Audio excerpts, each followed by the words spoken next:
Locate these two buckles.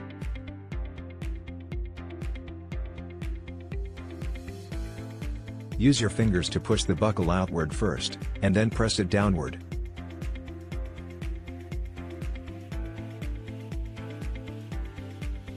Then, remove the brush from the bottom.